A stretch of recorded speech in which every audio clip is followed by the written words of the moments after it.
पाटना शहर में एक जगह पर बहुत सारे खाने की दुकानें हुआ करती थी। समोसे की रेहड़ी, चाट भंडार, आइसक्रीम की दुकान, इडली के ठेले के साथ साथ और एक ठेला भी रहता था। उस पे सूरज नाम का एक व्यक्ति चिकन लिट्टी बनाकर बेचता था। उसका स्वाद बढ़िया होने के कारण लोग उमड़ कर आते थे।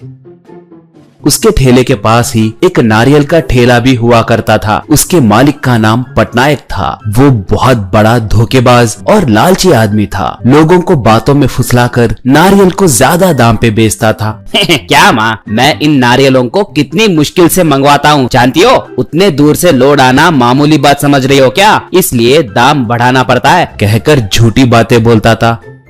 उसका काम सूरज को बिल्कुल पसंद नहीं आते थे। सूरज, क्यों भाई पटनायक, हम पे भरोसा करके आए ग्राहकों को ऐसे धोखा देना ठीक नहीं है, कहता तो पटनायक, तुम अपना काम देखो, ये धोखा नहीं व्यापार है। नारियल बेचना चिकन लिट्टी बेचने जितना आसान नहीं है। इसके लिए समझदारी की जरूरत होती है, वो तुम्हें नहीं है, मेरे पास बहुत है। एक और बार ऐसे बकवास सलाह दिए तो नारियल से तुम्हारा सर फोड़ दूंगा। हाँ, कहता था। एक बार एक बड़ा ट्रक भर के नारियल का लोड आया।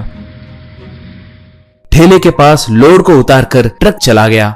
वो देखकर सूरज, क्यों भाई पटनायक, एकदम से इतना सारा लोड मंगवाए? इस महीने त्योहार, पूजा और व्रत जैसे कुछ भी नहीं है ना? इन्हें बेचने में देरी हुई तो ये सड़ सकते हैं, तब तुम्हें ही नुकसान होगा ना, कहा पटनायक तब। कम दाम में मिल रहे हैं कहकर मैंने इन्हें खरीदा। इन्हें एक दिन में बेचने जितना दिमाग मेरे पास है। कैसे बेचता हूँ तुम खुद देख लो, कहा। इतने में एक औरत नारियल खरीदने आई। वो, एक नारियल दीजिए, बोली। पटनायक तब, क्या एक नारियल चाहिए? किस लिए ले जा रही हो माँ? पूछा वो औरत तब। मेहमान आए हैं भाई, नारियल से चटनी बनाने के लिए, बोली पटनायक। ओह, ऐसा क्या? तो फिर आपको नजर निकालने वाले नारियल के पूजा के बारे में नहीं पता क्या? पूछा वो औरत तब। क्या नजर निकालने की नारियल की पूजा? मुझे वो पता नहीं। वो पूजा आखिर क्या है? पूछी पटनायक तब। कुछ नहीं माँ, पत्नी को पति की 3 नारियल से नजर निकालकर घर के सामने फोड़ना होगा। ऐसे नहीं किए तो घर के मालिक को बहुत बड़ा खतरा होगा। इसे ही नारियल से नजर निकालने की पूजा कहते हैं, कहा वो औरत तब। ओह, ऐसा क्या? ये बात आपसे किसने कहा? पूछी वो। पड़ोस गांव में रहने वाले प्रमुख ज्योतिषी ने बताया माँ। गांव में सब ये पूजा करके संतुष्ट है। बड़ी आश्चर्य की बात है, तुम्हें अब तक ये पता नहीं है क्या? कहा वो तब। मुझे नहीं पता। तो फिर मैं भी मेरे पति की नजर निकाल सकती हूँ क्या? पूछी पटनायक तब। निकाल सकती हूँ क्या माँ? जरूर निकालना ही होगा, नहीं तो तुम्हारे पति को, तुम्हारे पूरे परिवार को बहुत खतरा होगा। पता नहीं तुम्हारे जैसे ही इस पूजा से अनजान और कितने लोग हैं इस गांव में। उन्हें इस पूजा के बारे में बताओ माँ, तुम्हें पुण्य मिलेगा, कहा वो औरत। बाप रे, मैं वो नजर की पूजा करूंगी जी, मुझे 3 नारियल दीजिए, कहकर पैसे देकर 3 नारियल खरीद कर ले गई। सूरत तब, क्या भाई पटनायक, क्या ये सच है? पड़ोस गांव के ज्योतिष ने ऐसे सच में कहा? कहा पटनायक तब।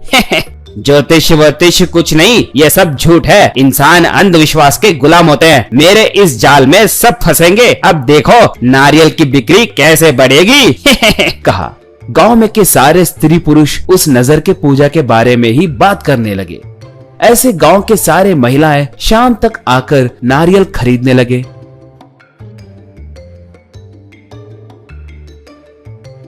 शाम तक सारे नारियल खत्म हो गए। पटनायक पैसे दिखाते हुए सूरज से, देखा सूरज, एक दिन में कितने पैसे मिले।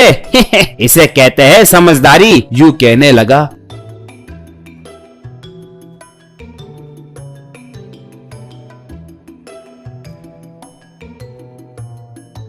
तो पटनायक की पत्नी एक तावीज के साथ उसके ठेले के पास आई। वो तब, ए जी, नारियल है क्या? आपकी नारियल से पूजा करनी है, बोली पटनायक।